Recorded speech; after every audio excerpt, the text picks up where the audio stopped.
गुरुदूत को आमंत्रित करें, जिसे कवि सम्मेलन के मंचों पर शिव कुमार व्यास कहा जाता है। एक बार तालियां बजाइए जोरदार। बहुत बहुत धन्यवाद भाई नीरज पांडे जी। बहुत जल्दी नंबर आ गया, ऐसा मुझे विश्वास नहीं था, लेकिन हालात को देखते हुए काव्य धारा फाउंडेशन ट्रस्ट को जितनी भी बधाइयां दी जाए वो कम है जी।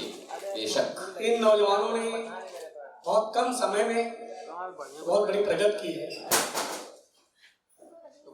पहले अपने पहले वर्ष के वार्षिकोत्सव में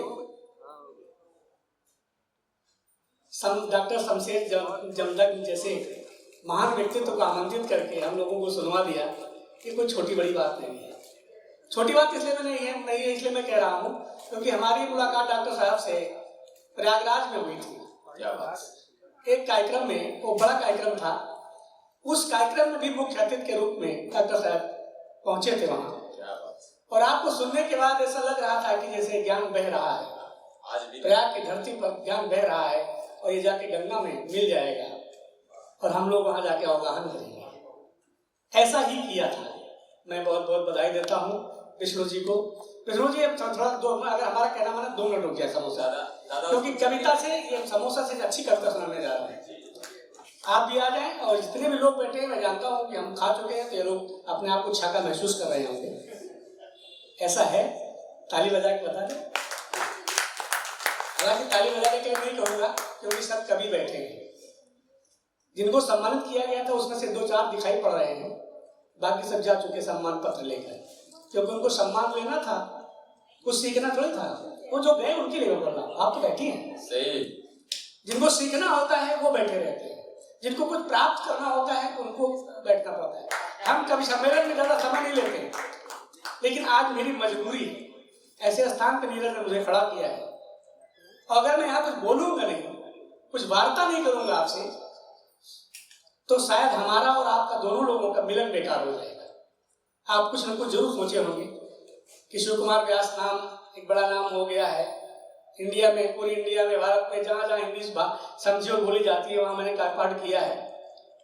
तो कुछ उसका अनुभव आप अगर हम शेयर ना करें तो हमारा यहाँ आना बेकार होगा।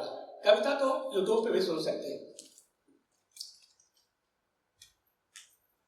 आगे सब लोग हम भी।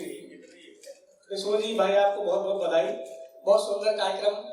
और सबसे बड़ी बात ये जो नवोदित रचनाकारों को एकत्र करके उन्हें सम्मानित किया है। सम्मानित करने का उपक्रम ये होता है कि उनको एक मार्ग दे देना और फिर जिसके पास जितनी क्षमता है वो अपने आप उड़ने लगेगा आकाश में। प्रथम सत्र से मैं जब यहाँ पहुंचा, प्रथम सत्र का संचालन कवि सम्मेलन का छोटा भाई मेरा कर रहा था, मैं नाम नहीं ध्यान आ रहा है, अंकुर पाठक। बहुत सुंदर संचालन। और उसके बाद कविता पढ़ी तो कविता पढ़ने का जो लहजा होता है मंच पर वो दिखाई पड़ रहा था। नवांकुर कवियों से मेरा यही आग्रह है, निवेदन है कि कक्षा 3 का बच्चा है पूरा एक पाठ याद कर लेता है, रट लेता है टीचर के डर से, याद कर लेता नहीं आता। कक्षा 4 का बच्चा पूरी कॉपी याद कर लेता है। आप तो 4, 5, 6 पढ़ के एमए कर लिए, बीए कर लिए, और एक 10 पंक्तियों की 20 पंक्तियों की कविता नहीं याद कर पाएंगे तो कभी नहीं बन पाएंगे। मंच पर जब भी आए, वाचिक परंपरा में सबसे बड़ी विशेष बात ये होती है याद करना। जितना ही ज्यादा याद होगा उतना ही ज्यादा सम्मान मिलेगा। सम्मान कवियों को क्यों मिलता है? हमारे मुख्य अतिथि महोदय कह रहे थे कवि सबसे बड़ा होता है हिंदुस्तान में, इस धरती पर कवि सबसे बड़ा होता है। नीरज जी को भी कोट किया। सम्मान क्यों मिलता है इस पर विचार किया हम लोगों ने कभी? हमको मंच बिठाया गया, माला पहनाया गया, सम्मान किया गया, उसका हमको सुन रहे हैं, बड़े बड़े लोग सुन रहे हैं, बड़े विद्वान लोग सुन रहे हैं। उसका कारण क्या है मैं बताता हूँ 4 पंक्तियों में, बैठ जाइए।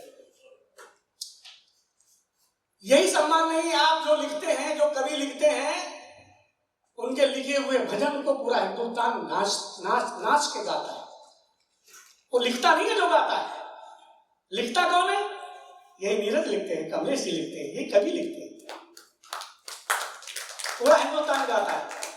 तब 4 पंक्तियों से बताता हूं कि सम्मान क्यों होता है। तन से हूं कमजोर लेकिन मन सिवाला, ये तेवर है दद्दू का। वाह वाह वाह। तन से हूँ विष्णु सुनिएगा, कमजोर, तन से हूँ कमजोर लेकिन मन शिवाला है, लीक से हटकर चलन का शौक वाला है।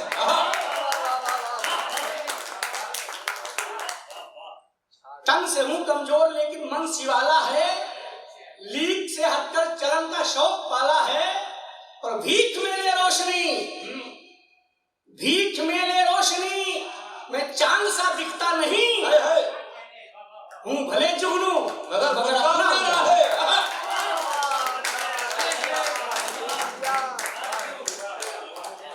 ये आपका सम्मान माला आपको इसलिए मिल रही है क्योंकि आप जो बोल रहे हो, जो आपके पास है वो आपका अपना है, आपने भीख नहीं लिया है। वाह, इसलिए सम्मान हो रहा है, और ये होता रहेगा, ये तब तक होता रहेगा जब तक आपका चिंतन चलता रहेगा, तब तक आपका सम्मान होता रहेगा। ऐसा सुना दे, अभी तो इतना कुछ है कि जो पंक्ति पढ़ेंगे सब कहोगे फिर से सुनाओ, लेकिन यार फिर से चक्कर में लगा। आप संचालक हो इसलिए मैं जरूर सुनाऊंगा, क्योंकि संचालक लोग हमें करते हैं, ज्यादा कोट करते हैं। तन से हूं कमजोर लेकिन मन शिवाला है, लीक से हटकर चलन का शौक पाला है, और भीख मेरे रोशनी मैं चांद सा दिखता नहीं, हूं भले जुगनू मगर अपना उजाला। अभी नीरज ने कहा, उससे पहले मैं एक बात कहना चाहता हूँ। एक बहन मेरी गोरखपुर से नंदिया, क्या नाम बताया था, नेहा मिश्रा, नेहा मिश्रा के गीत सुन करके, खासतौर से पहला गीत सुन करके मुझे ऐसा लगा कि देश की बहुत बड़ी कवित्री कविता पढ़ रही है, बहुत बड़ी कवित्री कविता पढ़ रही है। वो भले आज न हो, लेकिन मैं आज इस मंच से कह के जाता हूँ कि नेहा को आप लोग याद करोगे जिस समय ये लाल किले के मंच से कविता पढ़ा, क्योंकि कविता में लेखनी में जो दम होती है वो एक चार पंक्तियों में पता चल जाती है। मैं बधाई देता हूँ आपको आपके सृजन के लिए, आपके चिंतन के लिए।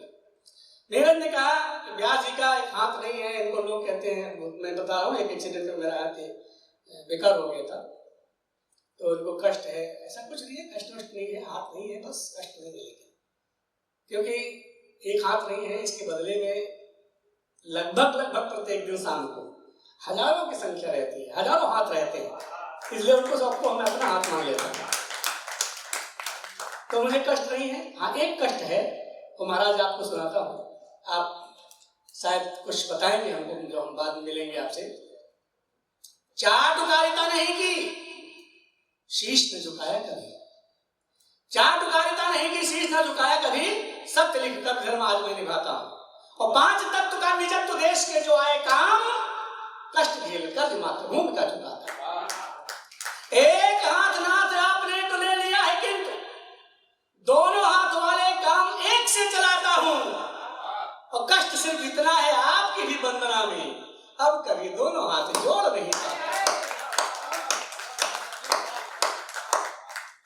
इसके सिवा और कोई दूसरा कष्ट नहीं है, लेकिन ये कष्ट अपने आप समाप्त हो जाता है जब आपकी तालियां बजती हैं। मैं कहता नहीं, अपने पाठ में एक बार भी नहीं कहता हूँ तालियां बजाइएगा, मैं इतना जरूर पहली बार सिखा देता हूँ कि ताली कभी समझ में कैसी बजाई जाती है। ताली तो बजा रहेगा, ऐसा नहीं है कि यहाँ कम लोग हैं। कमलेश मुर्मू जी हमारे अक्सर जब मंच का संचालन करते तो कहते हैं कि जितने भी लोग हो कम नहीं हो, इससे भी कम होते तो सदमा नहीं होता, होता है जहाँ हीरा जवाहरात का आकलन, ऐसी किसी दुकान पर मजमा नहीं है।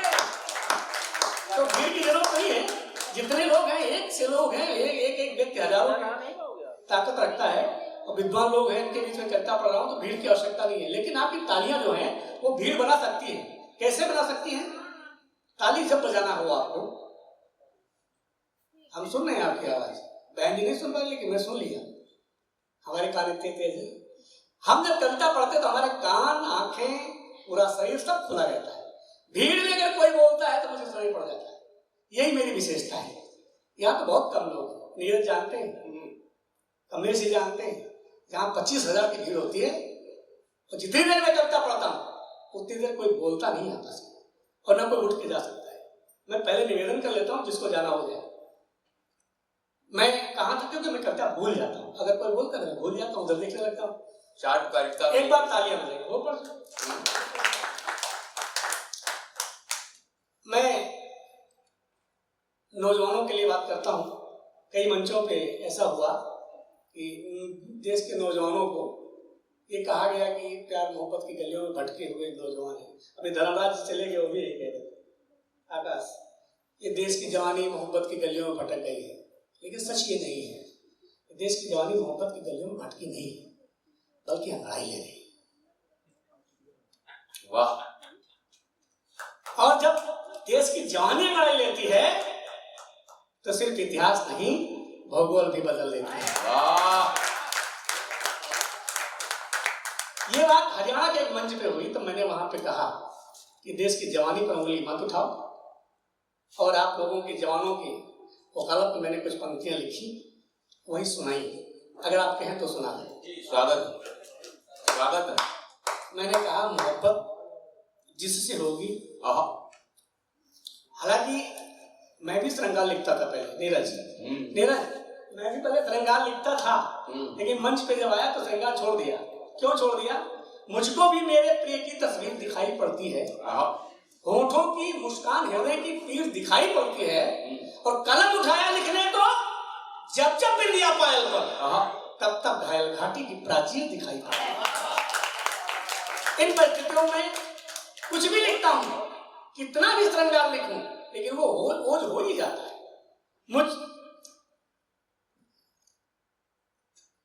ये मोहब्बत करने वालों की बात कर रहा था। मोहब्बत जिससे होगी उसको अपनी जान लिख देंगे। वाह। देखिए श्रृंगार की पंक्तियां कैसे लिखा हूं जी। मोहब्बत जिससे होगी उसको अपनी जान लिख देंगे, उसी के नाम अपने दिल के सब अरमान लिख देंगे। वाह। और मुझे विश्वास है जिस दिन जरूरत देश को होगी, ये बढ़कर शत्रु के सीने पे हिंदुस्तान लिख देंगे। जय हो। ये देश की जवानी। और इस जवानी को कहते हो कि मोहब्बत की गलियों में भटक गई है, जवानी भटक रही है। नहीं, भटकी नहीं है। समर्पित राष्ट्र पर होकर के नवनिर्माण देते हैं, कोई भी क्षेत्र हो अपना ये झंडा गाड़ देते हैं। इन्हें बच्चे समझ मत इनकी ताकत को चुनौती दो, यही बनकर भरत सिंहों की जबड़े फाड़ देते हैं। ये है देश की जवानी। इस जवानी में सैल्यूट करता हूं। और लखनऊ की जवानी तो लाजवाब है। अटल नारायण, आपको पर रंग आ गया। लखनऊ की जवानी कैसी है? मोहब्बत में चने लोहे के दिए फोड़ देते हैं। वाह। कहे यदि प्यार से कोई तो घर तक छोड़ देते हैं। फिर से पढ़ूं। मोहब्बत में चने लोहे के दिए फोड़ देते हैं। कहे यदि प्यार से कोई तो घर तक छोड़ देते हैं, मगर षड्यंत्र रचता है कोई इनके लिए तो फिर यही अभिमन्यु बन के भी उसका तोड़ देते हैं। देश की जवानी। इसलिए जवानी को जितना सैल्यूट किया जाए कम होगा, क्योंकि इन्हीं की बदौलत तो हम आज बचे हुए। अभी हाल में कई कांड हमारी बहनों के साथ हो गए, दिल्ली से लेकर के और कहां अभी बंगाल में और कहां हो रहा है। लेकिन जब दिल्ली में हुआ था उस समय एक टिप्पणी आई थी, एक नेता थे, उन्होंने टिप्पणी किया कि बहनों को भी घर से निकलने से पहले अपने वस्त्रों को ध्यान देना चाहिए। हालांकि ये बात नेता ही कह सकता है, कोई भला भी नहीं कह सकता। उस नेता का नाम मैं नहीं लेना चाहता हूं, नहीं तो आप जान जाएंगे कि दिग्विजय की बात कर रहे हैं। उनको नहीं मालूम था कि ये बहन और ये बेटे सब हमारी संतानें हैं। हम इन पर कुछ भी बोले तो सोच समझ के बोलना चाहिए। साहित्यिक भाषा बहुत होती है। हाँ, निश्चित है, बहनों के लिए सब सरकार कर रही है, लड़कों के लिए कुछ नहीं कर रही है। कहती बहनें, जो बहनें हैं ये सब ईश्वर की देन है, माँ का रूप अवतार है, ये सब ईश्वर से प्राप्त है, हमें दत्त है। लेकिन लड़की जितने हैं सब गूगल से डाउनलोड किए गए, इनके लिए कुछ नहीं करते। मैंने दोनों को बैलेंस करते हुए पंक्तियां कही। आप सुनिए, अगर पुस्तक है कविता की, मेरा सुनिए, अगर देखिएगा कितने सलीके से बात मैंने भी वही कही। अगर पुस्तक है कविता की तो मुक्तक छंद भी होंगे। हाँ, आ जाइए जल्दी से। बड़े बहुत अच्छा मुक्तक पढ़ने जा रहा हूं, उसको याद कर लीजिए, आपके काम आएगा। अगर पुस्तक है कविता की तो मुक्तक छंद नहीं होंगे, खिलेंगे पुष्प मधुबन में तो फिर मकरंद भी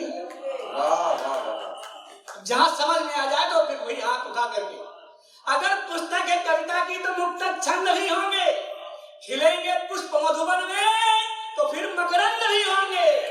अरे विश्वास करके देखिए इन नौजवानों पर, इन्हीं में गांधी भी होंगे, विवेकानंद भी होंगे। बहुत अच्छे, बहुत अच्छे, वाह वाह। ये है देश की जवानी, और इस जवानी की तरफ लोग उंगली उठाते हैं कि देश की जवानी भटक रही है।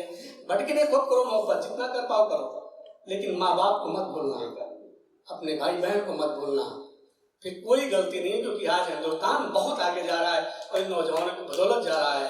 हम इनको बधाई देते हैं। समय कम है इसलिए पढ़ना तो बहुत चाहता था, मन तो बहुत कुछ था सुनाने का, क्योंकि अटल नारायण ने मुझे आमंत्रित किया इस काव्यधारा फाउंडेशन ट्रस्ट में पहली बार आया।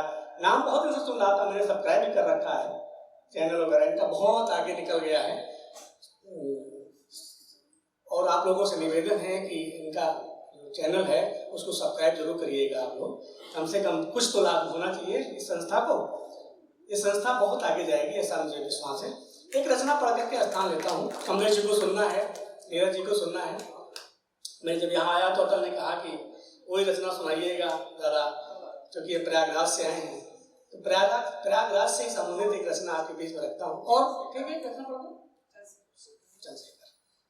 तो मैं नाम नहीं लेता हूँ, रचना की भूमिका नहीं बताता हूँ। जहाँ से रचना आपकी समझ में आ जाएगी वहां से मुझे मालूम होना चाहिए कि आपकी समझ में आ गई मैं क्या पढ़ने वाला हूँ।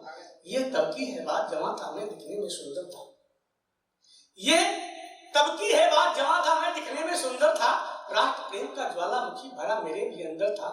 चाह यही थी निज सर्वस्व लुटाकर कुछ कर जाऊं, माता के चरणों में अपना तन मन भेंट चढ़ाऊं। राष्ट्र प्रेम का ज्वार भरा था लेकिन तन अनगढ़ था, चेतन थी भावना किंतु निज शरीर से जड़ था। किंतु एक जाज्वल्यमान सूरज ने मुझे तपाया, मुझको छू करके उसने मेरा सम्मान बढ़ाया। उस सूरज बलिदानी का मैं पन्ना खोल रहा हूं, मैं अल्फ्रेड पार्क का बूढ़ा बरगद बोल रहा हूं।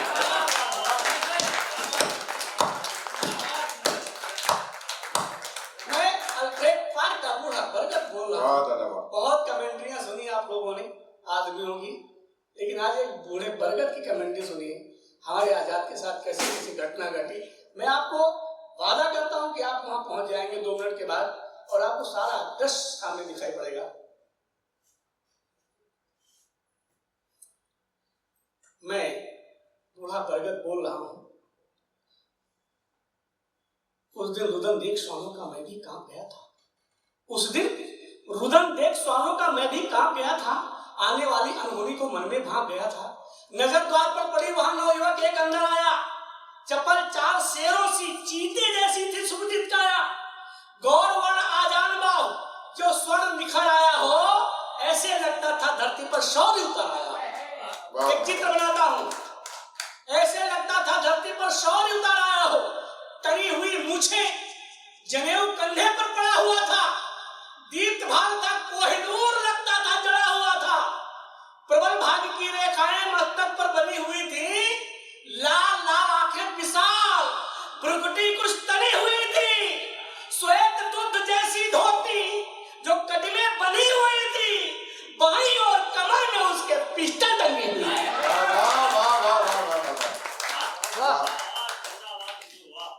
कौन था उसके साथ मित्र ये उसको पता नहीं था, लेकिन उनका हाव भाव भी उनके जैसा था, लेकिन उनका हाव भाव भी उनके जैसा ही था। और पास जब आए उनके बड़े कान में स्वर थे, बातचीत से जाना हुआ आजाद चंद्रशेखर थे। बहुत अच्छी बात, बहुत सुना था मैंने हुए थे उन्नावी बलिदानी, बहुत सुना था मैंने हुए थे उन्नावी बलिदानी। पिता थे सीताराम तिवारी, माता थे जगरानी। मैं समझ गया ये वही वीर आजादी का मतवाला, जिसने बचपन में ही जज का दर्द चूर कर डाला।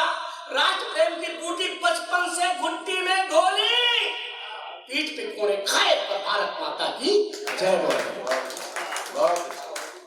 मैं समझ गया ये भारत माता की आंखों का तारा है, जिसने भगत सिंह के संग में सैंडर्स को मारा है, राष्ट्र प्रेम का प्याला होकर मदमस्त पिया है। खजाना काकोरी में ट्रेन से लूट लिया है। अभी मंत्रणा 7 साथियों के अविरल थी जारी। हाँ। अभी मंत्रणा 7 साथियों के अविरल थी जारी। क्रूर नियत की अलग चल रही थी कोई तैयारी। शायद किसी भेदिये ने जाकर के था बतलाया। गोरा अफसर क्रूर नाग बाबर सेना संग आया। चारों ओर पार्क को घेरा। फिर बोला चिल्लाकर, बाहर निकल, अरे डरपोक कहां छिपा है जाकर। पड़ी सुनाई जब आजाद को उस गोरे की बोली, गंजा पिस्टल सदा निशाना। चली एक फिर गोली और गाली देने वाले मुंह को गोली काट गई थी। सीधे मुंह में घुसकर उसका जबड़ा फाड़ गई थी। बोलिए भारत माता की, भारत माता की वंदे। एक बार दोनों हाथ में उठाकर तालियों से अभिनंदन करें व्यास तंतु का। वाह वाह वाह वाह। याद दिलाने के लिए शुक्रिया। याद दिलाने के लिए। गिरा नाट बाबर सीने से, गिरा नाट बाबर सीने से टूट पड़े थे और अंग्रेज सिपाही टिड्डी दल से टूट पड़े थे। धीरे धीरे गोरे सैनिक उपवन घेर रहे थे। धीरे धीरे गोरे सैनिक उपवन घेर रहे थे। धीरे धीरे गोरे सैनिक उपवन घेर रहे थे। आजाद किंतु मूंछों पर अपनी उंगली फेर रहे थे। धीरे धीरे गोरे सैनिक उपवन घेर रहे थे। आजाद किंतु मूंछों पर अपनी उंगली फेर रहे थे।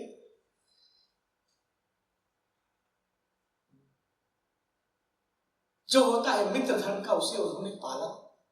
स्वयं घिरे सकुशल मित्र को बाहर किंतु निकाला। जैसे बाज टूट पड़ता है पूरी शक्ति से खाने पर, जितनी भी गोली दागी सब जाकर लगी निशाने पर। धीरे धीरे धीरे धीरे जितनी भी गोली दागी सब जाकर लगी निशाने पर। धीरे धीरे उनकी गोली कम होती ही जाती थी। पिस्टल में अंतिम गोली तो कठिन एक पर ठान लिया। पिस्टल में अंतिम गोली तो कठिन एक पर ठान लिया। सोच लिया माता गंगा सम बहना है आजाद मुझे, जब तक अंतिम सांस रहेगी रहना है आजाद। बहुत अच्छे, बहुत अच्छे। माथे तिलक लगाकर मिट्टी भारत मां की जय बोली। माथे तिलक लगाकर मिट्टी भारत मां की जय बोली। पिस्टल रखे कनपटी पर, फिर दाग दिए अंतिम गोली। और गोली की आवाज सुनी तो धरती अंबर कांप गया। हिमगिर की चोटी कांपी, वह बृहद समंदर कांप गया। सूरज चांद और गगन के छिपे सितारे कांप गए। नदियों के बच्छस्थल कांपे, झरने सारे कांप गए। हाथी शेर बाघ कांपे, जंगल मरुस्थल कांप गया। वीर प्रसूता वसुधा का सारा भूमंडल कांप गया। अंत में 2 पंक्तियां पढ़ करके अपना कमाल है। वाह वाह वाह। भले चंद्रशेखर ने अंतिम गोली स्वयं पे झोंकी थी। हाँ हाँ। भले चंद्रशेखर ने अंतिम गोली स्वयं पे झोंकी थी। लेकिन अगर कड़वा सच हो तो एक भी आंख खामोश न रहे। भले चंद्रशेखर ने अंतिम गोली स्वयं पे झोंकी थी, लेकिन अंग्रेजी ताबूत में केलूसी ने ठोकी। लेकिन अंग्रेजी ताबूत में केलूसी ने ठोकी थी। उस सूरवीर बलिदानी ने जो बढ़कर शिखर छुआ था, उसके दम पर ही अपना भारत आजाद हुआ था। उसके दम पर ही अपना भारत आजाद हुआ था। इसलिए मैंने भी अपनी आंखों में, फिर बरगद यही कह रहा है, इसलिए मैंने भी अपनी आंखों में उनका चित्र उतारा है। आजादी की अमर पूत को सत सत नमन हमारा है। सत सत नमन हमारा है। बहुत अच्छे, बहुत अच्छे। बोले भारत माता की जय।